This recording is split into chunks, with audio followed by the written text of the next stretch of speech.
ನಮಸ್ಕಾರ ವೀಕ್ಷಕರೇ. ಈ ದಿನ DVಜಿಯವರು ಬರೆದಂತಹ ಕಗ್ಗಗಳನ್ನು ವಾಚನ ಮಾಡ್ತಾ ತಮ್ಮನ್ನು ಭೇಟಿಯಾಗ್ತಾ ಇದ್ದೀನಿ. ಜೊತೆಗೆ ಚಿತ್ತಶುದ್ಧಿಯ ಕುರಿತಾಗಿ ಅವರು ಬರೆದಂತಹ ಕಗ್ಗಗಳನ್ನು ಆಯ್ದುಕೊಂಡು ತಮ್ಮ ಮುಂದೆ ವಾಚನ ಮಾಡ್ತಾ ವಿಶ್ಲೇಷಣೆಯನ್ನು ಮಾಡ್ತಾ ಇದ್ದೀನಿ. ಹಾಗಾದರೆ ಬನ್ನಿ, ಯಾವ ರೀತಿಯಾಗಿ ಕಗ್ಗಗಳಿದ್ದಾವೆ ಅಂತ ನೋಡ್ತಾ ಹೋಗೋಣ. ವಹಿಸು ಕೆಲ ಭಾರಗಳ, ಸಹಿಸು ಕೆಲ ನೋವುಗಳ, ವಹಿಸು ಕೆಲ ಭಾರಗಳ, ಸಹಿಸು ಕೆಲ ನೋವುಗಳ, ಪ್ರಹರಿಸು ಅರಿಗಳನ್ನು ಅನಿತು, ಪ್ರಹರಿಸು ಅರಿಗಳನ್ನು ಅನಿತು, ಯುಕ್ತಗಳನ್ನು ಅರಿತು, ಯುಕ್ತಗಳನ್ನು ಅರಿತು, ಮಹಿಯ ನಾಟಕದಿ ನೀಂ, ಮಹಿಯ ನಾಟಕದಿ ನೀಂ, ಮನಸ್ಸಿಟ್ಟು ಕುಣಿಕುಣಿದು, ಮನಸ್ಸಿಟ್ಟು ಕುಣಿಕುಣಿದು, ವಿಹರಿಸು ಆತ್ಮಾಲಯದಿ, ವಿಹರಿಸು ಆತ್ಮಾಲಯದಿ, ಮಂಕುತಿಮ್ಮ ಮಂಕುತಿಮ್ಮ ಮಂಕುತಿಮ್ಮ. ತುಂಬ ಸುಂದರವಾದಂಥ ಸಾಲು. ಜೀವನದಲ್ಲಿ ಕೆಲವು ಭಾರಗಳನ್ನು, ಜವಾಬ್ದಾರಿಗಳನ್ನು ಹೊರಲೇಬೇಕು. ಜೊತೆಗೆ ಕೆಲವೊಂದಿಷ್ಟು ನೋವುಗಳನ್ನು ಸಹಿಸಿಕೊಳ್ಳಲೇಬೇಕು. ನೋವುಗಳು ಇರಲಾರದಂತಹ ಮನುಷ್ಯನೇ ಇಲ್ಲ ಅಲ್ವಾ? ಅದೇ ರೀತಿಯಾಗಿ ಶತ್ರುಗಳನ್ನು ಪ್ರಹರಿಸು ಅರಿಗಳ ಅನಿತು ಅಂತಕ್ಕಂಥದ್ದು. ಅರಿ ಅಂದರೆ, ಅರಿಗಳು ಅಂದರೆ ಶತ್ರು ಅಂತ ಅರ್ಥ. ಶತ್ರುಗಳನ್ನು ಆದಷ್ಟು ಹೊಡೆ ಅಂತಕ್ಕಂಥದ್ದು, ಶತ್ರುಗಳನ್ನು ಎದುರಿಸು ಅಂತಕ್ಕಂಥ ವಿಚಾರ. ಜೊತೆಗೆ ಸರಿ ಶತ್ರುಗಳನ್ನು ಹೊಡೆಯುವಾಗ ಸರಿ ತಪ್ಪುಗಳ ಯೋಚನೆ ನಿನ್ನಲ್ಲಿರಲಿ ಅಂತಕ್ಕಂಥ ವಿಚಾರವನ್ನು DVಜಿಯವರು ಹೇಳ್ತಕ್ಕಂಥದ್ದು.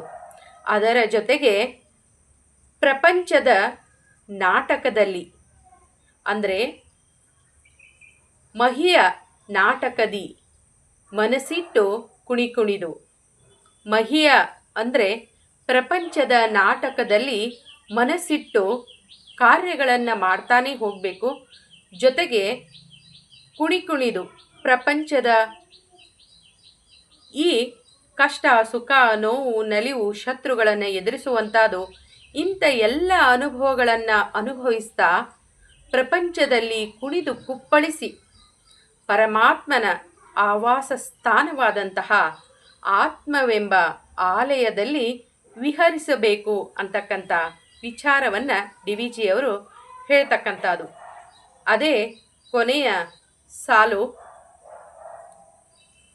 ವಿಹರಿಸು ಆತ್ಮಾಲಯದಿ ಅಂತಕ್ಕಂಥದ್ದು. ಪರಮಾತ್ಮನ ಆತ್ಮದಲ್ಲಿ ವಿಹರಿಸಬೇಕು ಅಂತಕ್ಕಂಥ ವಿಚಾರವನ್ನು ಹೇಳ್ತಕ್ಕಂಥದ್ದು. ತುಂಬ ವಿಶೇಷವಾದಂತಹ ಸಾಲುಗಳನ್ನು ಇಲ್ಲಿ ಅಭಿವ್ಯಕ್ತಪಡಿಸಿರ್ತಕ್ಕಂಥದ್ದನ್ನು ಕಾಣ್ತೀವಿ. ಮತ್ತೊಂದು ಕಗ್ಗ ಚಿತ್ತಶುದ್ಧಿಯ ಕುರಿತಾಗಿ.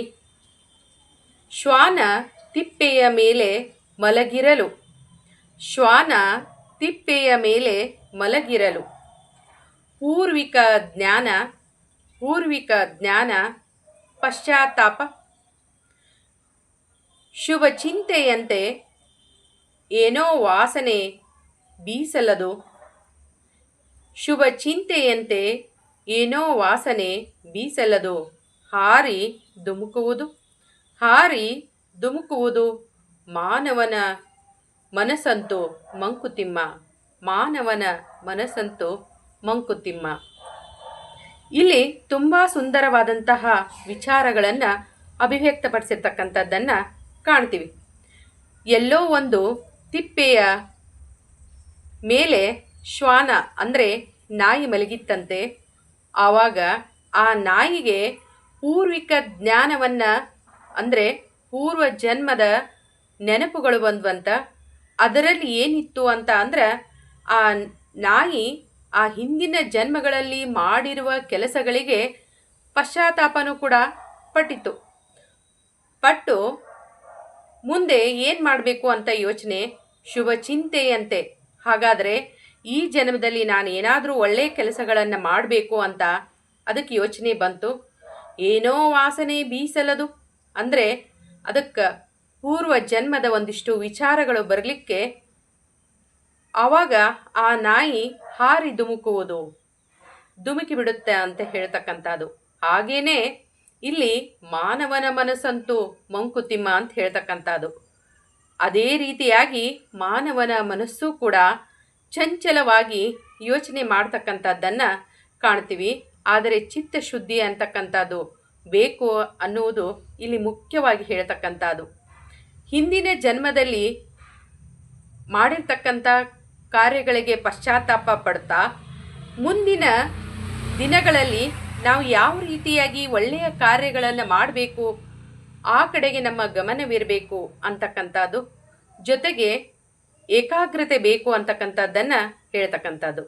ಮಾನವನ ಮನಸ್ಸು ಕೂಡ ಇಲ್ಲಿ ಚಿತ್ತಶುದ್ಧಿಯಿಂದ ಕೂಡಿರಬೇಕು ಅಂತಕ್ಕಂಥ ವಿಚಾರವನ್ನು ಡಿ ವಿ ಜಿ ಅವರು ಹೇಳ್ತಕ್ಕಂಥದ್ದು. ಅದೇ ರೀತಿಯಾಗಿ ಮುಂದಿನ ಕಗ್ಗದಲ್ಲಿಯೂ ಕೂಡ ಚಿತ್ತಶುದ್ಧಿ ಹೇಗಿರಬೇಕು ಅಂತಕ್ಕಂಥದ್ದು ಇಲ್ಲಿ ಹೇಳಿದ್ದಾರೆ. ತತ್ವ ಸಾಕ್ಷಾತ್ಕರ ಚಿತ್ತಶುದ್ಧಿ ಇನ್ ಅಹುದು, ಚಿತ್ತಶುದ್ಧಿ ಇನ್ ಅಹುದು, ಚಿತ್ತ ಶೋಧನೆ ಮತಿ ಚಮತ್ಕಾರವಲ್ಲ, ಚಿತ್ತಶುದ್ಧಿ ಮತಿ ಚಮತ್ಕಾರವಲ್ಲ, ಬಿತ್ತರದ ಲೋಕ ಪರಿಪಾಕದಿಂ, ಬಿತ್ತರದ ಲೋಕ ಪರಿಪಾಕದಿಂ, ಸತ್ಕರ್ಮ ಶಕ್ತಿಂ ಶುದ್ಧತೆಯೋ ಮಂಕುತಿಮ್ಮ, ಸತ್ಕರ್ಮ ಶಕ್ತಿಂ ಶುದ್ಧತೆಯೋ ಮಂಕುತಿಮ್ಮ. ಬಹಳ ಸುಂದರವಾದಂತಹ ಸಾಲುಗಳು. ಪರಮಾತ್ಮನ ಸಾಕ್ಷಾತ್ಕಾರ ಆಗಬೇಕಾಗಿತ್ತಂದರೆ ಚಿತ್ತಶುದ್ಧಿ ಬೇಕೇ ಬೇಕು ಅಂತಕ್ಕಂಥದ್ದು. ಆ ಚಿತ್ತಶುದ್ಧಿ ಕೇವಲ ಒಂದು ಬುದ್ಧಿಯಿಂದ ಪಡಿತಕ್ಕಂಥ ಕಾರ್ಯ ಅಲ್ಲ ಅಂತಕ್ಕಂಥದ್ದನ್ನು ಕೂಡ ಹೇಳ್ತಾರೆ. ಬುದ್ಧಿಯ ಚಮತ್ಕಾರ ಅಂತ ಅಂದ್ಕೊಂಡಿದ್ರೆ ಅದು ಭ್ರಮೆ ಅಂತಕ್ಕಂಥ ವಿಚಾರವನ್ನು ಕೂಡ, ಬುದ್ಧಿಯ ಚಮತ್ಕಾರ ಅಂತ ಅಂದ್ಕೊಂಡ್ರೆ ಅದು ಒಂದು ರೀತಿಯ ಭ್ರಮೆ ಅನ್ನುವುದನ್ನು ಇಲ್ಲಿ ಕವಿ ಹೇಳ್ತಕ್ಕಂಥದ್ದು. ಜೊತೆಗೆ ಅದನ್ನು ಸಾಧಿಸಬೇಕಾತಂದ್ರೆ ಚಿತ್ತ ಶುದ್ಧಿಯನ್ನು ಸಾಧಿಸಬೇಕಾದರೆ ಬಿತ್ತರದ ಲೋಕ ಪರಿಪಾಕದಿಂ, ಬಿತ್ತರದ ಅಂತ ಅಂದರೆ ವಿಸ್ತಾರವಾದ ಲೋಕದ ಸುಖ ದುಃಖ ನೋವು ನಲಿವುಗಳಲ್ಲಿ ಪಾಲ್ಗೊಳ್ಬೇಕು ಅಂತಕ್ಕಂಥದ್ದು. ಅದರ ಜೊತೆಗೆ ಸತ್ಕರ್ಮಗಳಲ್ಲಿ ಆಸಕ್ತಿಯನ್ನು ಹೊಂದಿರಬೇಕು, ಸತ್ಕರ್ಮಗಳನ್ನು ಒಳ್ಳೆಯ ಕೆಲಸಗಳನ್ನು ಮಾಡಬೇಕು ಅಂತಕ್ಕಂಥದ್ದು. ಆವಾಗ ಚಿತ್ತಶುದ್ಧಿ ಪರಿಶೋಧಿಸಲ್ಪಟ್ಟು ಪರಮಾತ್ಮನ ಸಾಕ್ಷಾತ್ಕಾರಕ್ಕೆ ಅನುವು ಮಾಡಿಕೊಡುತ್ತದೆ ಅಂತಕ್ಕಂಥ ವಿಚಾರವನ್ನು ಹೇಳ್ತಕ್ಕಂಥದ್ದು. ಪರಮಾತ್ಮನ ಹತ್ತಿರ ನಾವು ಸಮೀಪಿಸಬೇಕು ಅಂತ ಅಂದರೆ ಚಿತ್ತಶುದ್ಧಿ ಬೇಕು. ಚಿತ್ತಶುದ್ಧಿ ಅಂದರೆ ಬುದ್ಧಿಯಿಂದ ಬರುವುದಲ್ಲ, ಇದು ಜೀವನದಲ್ಲಿ ಬೆರೆತು ಜೊತೆಗೆ ಅರಿತು ಜೊತೆಗೆ ಸತ್ಕರ್ಮಗಳನ್ನು ಮಾಡ್ತಾ ಹೋಗಬೇಕು ಅಂತಕ್ಕಂಥ ವಿಚಾರವನ್ನು ಇಲ್ಲೇ ಡಿ ವಿ ಜಿ ಅವರು ಹೇಳ್ತಾ ಹೋಗ್ತಾರೆ. ಇದರ ಜೊತೆಗೆ ಮತ್ತೊಂದು ಕಗ್ಗ ಯಾವ ರೀತಿಯಾಗಿದೆ ಅಂತ ನೋಡ್ತಾ ಹೋಗೋಣ. ತನ್ನು ರುಜೆಗೆ ಪತ್ಯಾನ್ನ, ತನ್ನು ರುಜೆಗೆ ಪತ್ಯಾನ್ನ ಬಾಯ ಚಪಲಕ್ಕಲ್ಲ, ಮನದ ಶಿಕ್ಷೆಗೆ ಲೋಕ, ಮನದ ಶಿಕ್ಷೆಗೆ ಲೋಕ ಮಮಕಾರಕ್ಕಲ್ಲ, ಗುಣಚರ್ಯ ವಿಶ್ವ ಸಮರಸಕ್ಕೆ ಕಾಮಿತಕ್ಕಲ್ಲ, ಗುಣಚರ್ಯ ವಿಶ್ವ ಸಮರಸಕ್ಕೆ ಕಾಮಿತಕ್ಕಲ್ಲ, ಮುನಿವೃತ್ತಿ ಸೂತ್ರವಿದು ಮಂಕುತಿಮ್ಮ, ಮುನಿವೃತ್ತಿ ಸೂತ್ರವಿದು ಮಂಕುತಿಮ್ಮ. ದೇಹದ ರೋಗಕ್ಕೋಸ್ಕರವಾಗಿ ಪಥ್ಯದ ಅನ್ನ ಇರ್ತಕ್ಕಂಥದ್ದೇ ಹೊರತು ಅದು ಬಾಯಿ ಚಪಲಕ್ಕೆ ಅಲ್ಲ ಅಂತಕ್ಕಂಥದ್ದು. ಅಂದರೆ ರೋಗ ಇರತಕ್ಕಂಥವನು ಸಪ್ಪನೆಯ ಅನ್ನವನ್ನೇ ಊಟ ಮಾಡಬೇಕು, ಬಾಯಿ ಚಪಲಕ್ಕೆ ಹೋಗಬಾರ್ದು ಅಂತಕ್ಕಂಥ ವಿಚಾರವನ್ನು ಇಲ್ಲಿ ಹೇಳ್ತಕ್ಕಂಥದ್ದು. ಅದೇ ರೀತಿಯಾಗಿ ಮನದ ಶಿಕ್ಷೆಗೆ ಲೋಕ ಮಮಕಾರಕ್ಕೆ ಅಲ್ಲ ಅಂತಕ್ಕಂಥದ್ದು. ಅಂದರೆ ಲೋಕ ಇರುವುದು ಮನಸ್ಸಿನ ಶಿಕ್ಷೆಗೆ ಹೊರತು ಮಮಕಾರಕ್ಕಲ್ಲ. ಅದೇ ರೀತಿಯಾಗಿ ಪ್ರಪಂಚದಲ್ಲಿ ಸಮರಸದಿಂದ ಬಾಳಲು ಒಳ್ಳೆಯ ನಡತೆಗಳು, ಒಳ್ಳೆಯ ಗುಣ ತನ್ನ ಇಷ್ಟ ಪೂರೈಕೆಗಾಗಿ ಅಲ್ಲ ಅಂತಕ್ಕಂಥದ್ದು. ಇವು ಋಷಿಗಳು ಅನುಸರಿಸುವ ನಿಯಮಗಳು. ಈ ನಿಯಮಗಳನ್ನು ಅನುಸರಿಸಿದರೆ ನಾವು ಕೂಡ ಸುಖವಾಗಿರ್ತೀವಿ ಅಂತಕ್ಕಂಥ ವಿಚಾರವನ್ನು ಇಲ್ಲೇ ಹೇಳ್ತಕ್ಕಂಥದ್ದನ್ನು ಕಾಣ್ತೀವಿ. ಮನುಷ್ಯ ಸದ್ಗುಣಗಳ ಗಣಿಯಾಗಬೇಕು, ಒಳ್ಳೆಯ ನಡತೆಯನ್ನು ಹೊಂದಿರಬೇಕು ಅಂತಕ್ಕಂಥ ವಿಚಾರವನ್ನು ಇಲ್ಲೇ ಅಭಿವ್ಯಕ್ತಪಡಿಸಿರ್ತಕ್ಕಂಥದ್ದನ್ನು ಕಾಣ್ತೀವಿ. ಜೊತೆಗೆ ಮತ್ತೊಂದು ಕಗ್ಗದಲ್ಲಿ ಮತ್ತೆ ಒಂದಿಷ್ಟು ವಿಚಾರಗಳನ್ನು ಅಭಿವ್ಯಕ್ತಪಡಿಸ್ತಕ್ಕಂಥದ್ದನ್ನು ಕಾಣ್ತೀವಿ.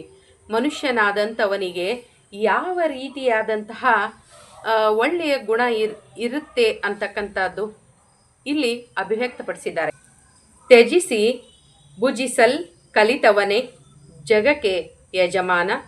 ತ್ಯಜಿಸಿ ಭುಜಿಸಲ್ ಕಲಿತವನೇ ಜಗಕ್ಕೆ ಯಜಮಾನ. ನಿಜ ಕುಕ್ಷಿ ಚಿಂತೆಯಂ ಮೊದಲು ಮನೆ ತಾಯಿಗೆ. ನಿಜ ಕುಕ್ಷಿ ಚಿಂತೆಯಂ ಮೊದಲು ಮನೆ ತಾಯಿಗೆ. ಭುಜಿಪ ಪತಿ ಸುತರ ಒಪ್ಪು. ಪತಿ ಸುತರ ಒಪ್ಪು ತುಪ್ಪ ಅವಳ ಊಟಕ್ಕೆ. ತುಪ್ಪ ಅವಳ ಊಟಕ್ಕೆ. ಭಜಿಸು ನೀನಾ ವ್ರತವ. ಭಜಿಸು ನೀನಾ ವ್ರತವ. ಮಂಕುತಿಮ್ಮ ಮಂಕುತಿಮ್ಮ ಮಂಕುತಿಮ್ಮ. ಎಷ್ಟೊಂದು ಸುಂದರವಾದಂತಹ ಅರ್ಥವನ್ನು ಒಳಗೊಂಡಿರ್ತಕ್ಕಂಥದ್ದು. ಇತರರಿಗಾಗಿ ತ್ಯಾಗ ಮಾಡಿ ತದನಂತರ ತಾನು ಊಟ ಮಾಡುವುದನ್ನು ಕಲಿತವನೇ ಜಗತ್ತಿಗೆ ಯಜಮಾನನಾಗಬಲ್ಲನು ಅಂತಕ್ಕಂಥದ್ದು. ಇಲ್ಲಿ ಒಬ್ಬ ತಾಯಿಯಾದಂಥವಳ ಉದಾಹರಣೆಯನ್ನು ಕೂಡ ಡಿವಿಜಿಯವರು ಕೊಟ್ಟಿರ್ತಕ್ಕಂಥದ್ದನ್ನು ಕಾಣ್ತೀವಿ. ತಾಯಿಯಾದಂಥವಳು ಆಕೆಯ ತ್ಯಾಗ ಗುಣ ಯಾವ ರೀತಿಯಾಗಿರುತ್ತ ಅಂತಕ್ಕಂಥದ್ದನ್ನು ಒಂದು ಉದಾಹರಣೆ. ನಿಜ ಕುಕ್ಷಿ ಚಿಂತೆ ಮೊದಲು ಮನೆ ತಾಯಿಗೆ. ಭುಜಿಪ ಪತಿ ಸುತರ್ ಒಪ್ಪು ತುಪ್ಪ ಅವಳ ಊಟಕ್ಕೆ. ಪತಿ ಮತ್ತು ಸುತ ಅಂದರೆ ಗಂಡ ಮತ್ತು ಮಕ್ಕಳು ಅಂದರೆ ಆ ತಾಯಿಗೆ ತುಪ್ಪವನ್ನು ಹಾಕಿಕೊಂಡು ಊಟವನ್ನು ಮಾಡಿದ ಹಾಗೆ ಅನಿಸುತ್ತೆ ಅಂತಕ್ಕಂಥದ್ದು. ಮುಖ್ಯವಾಗಿ ಆಕೆಗೆ ಗಂಡ ಮಕ್ಕಳ ಊಟವೇ ಮೃಷ್ಟಾನ್ನ ಭೋಜನ ಆಗ್ತಕ್ಕಂಥದ್ದನ್ನು ಕಾಣ್ತೀವಿ. ಆಕೆ ಊಟ ಮಾಡದೇ ಇದ್ರೂ ಚಿಂತೆ ಇಲ್ಲ, ಅವರು ಊಟ ಮಾಡಬೇಕು ಅಂತಕ್ಕಂಥ ತ್ಯಾಗ ಗುಣ ಆಕೆಯಲ್ಲಿ ಇರುವುದರಿಂದಾಗಿ ಆ ವ್ರತವನ್ನು ಮನುಷ್ಯ ಅನುಸರಿಸಬೇಕು ಅಂತಕ್ಕಂಥದ್ದು. ಒಬ್ಬ ಮನೆಯ ಯಜಮಾನ ಯಾವ ರೀತಿಯಾಗಿರಬೇಕು, ಜೊತೆಗೆ ಆತ ಮೊದಲು ಮನೆಯ ಯಜಮಾನ, ನಂತರ ವಿಶ್ವಕ್ಕೆ ಯಜಮಾನ ಆಗಬೇಕಾತಂದರೆ ಮನೆ ಗೆದ್ದು ಮಾರು ಗೆಲ್ಲು ಅಂತಕ್ಕಂಥದ್ದು. ಆತನಲ್ಲಿ ಒಳ್ಳೆಯ ಸದ್ಗುಣಗಳು ಇರಬೇಕು ಅಂತಕ್ಕಂಥದ್ದು. ಜೊತೆಗೆ ತ್ಯಾಗ ಗುಣ ಅನ್ನೋದು ಕೂಡ ಬೇಕು ಅಂತಕ್ಕಂಥ ವಿಚಾರವನ್ನು ಇಲ್ಲಿ ಅಭಿವ್ಯಕ್ತಪಡಿಸಿರ್ತಕ್ಕಂಥದ್ದನ್ನು ಕಾಣ್ತೀವಿ. ಅದೇ ಮುಖ್ಯವಾಗಿ ಇಲ್ಲಿ ಹೇಳ್ತಕ್ಕಂಥದ್ದು ವಿಚಾರ. ಒಬ್ಬ ತಾಯಿಯ ಗುಣವನ್ನು ನಾವು ಅಳವಡಿಸಿಕೊಂಡಿದ್ದೇ ಆದರೆ, ಆ ವ್ರತವನ್ನು ಅನುಸರಿಸಿದರೆ ನಾವು ಯಜಮಾನರು ಅಂತಕ್ಕಂಥದ್ದು, ಜೊತೆಗೆ ಸದ್ಗುಣಗಳ ತಾಣ ಆಗ್ತೀವಿ ಅಂತಕ್ಕಂಥದ್ದನ್ನು ಇಲ್ಲೇ ಡಿವಿಜಿಯವರು ಹೇಳಿದ್ದಾರೆ. ಈ ರೀತಿಯಾಗಿ ಚಿತ್ತಶುದ್ಧಿ ಆಗಬೇಕಾಗಿತ್ತಂದರೆ ನಾವು ಅನುಸರಿಸಬೇಕಾದಂತಹ ಕೆಲವೊಂದಿಷ್ಟು ವಿಚಾರಗಳನ್ನು ಇಲ್ಲಿ ಎಳೆಯಾಗಿ ಬಿಡಿಸ್ತಕ್ಕಂಥದ್ದನ್ನು ಕಾಣ್ತೀವಿ. ಹೀಗೆ ಮನುಷ್ಯನಿಗೆ ಚಿತ್ತಶುದ್ಧಿ ತುಂಬ ಮುಖ್ಯ.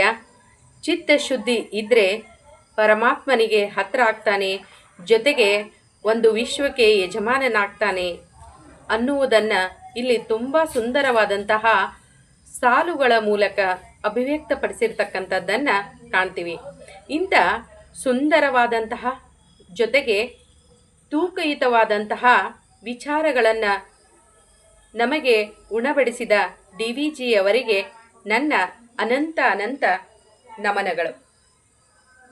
ಜೊತೆಗೆ ಇಲ್ಲಿಯವರೆಗೆ ಆಲಿಸಿದ ತಮಗೂ ಕೂಡ ನಮನಗಳನ್ನು ಸಲ್ಲಿಸ್ತಾ ಮತ್ತೆ ಡಿ ವಿ ಜಿ ಅವರ ಕಗ್ಗಗಳನ್ನು ವಾಚನ ಮಾಡ್ತಾ ಭೇಟಿಯಾಗೋಣ.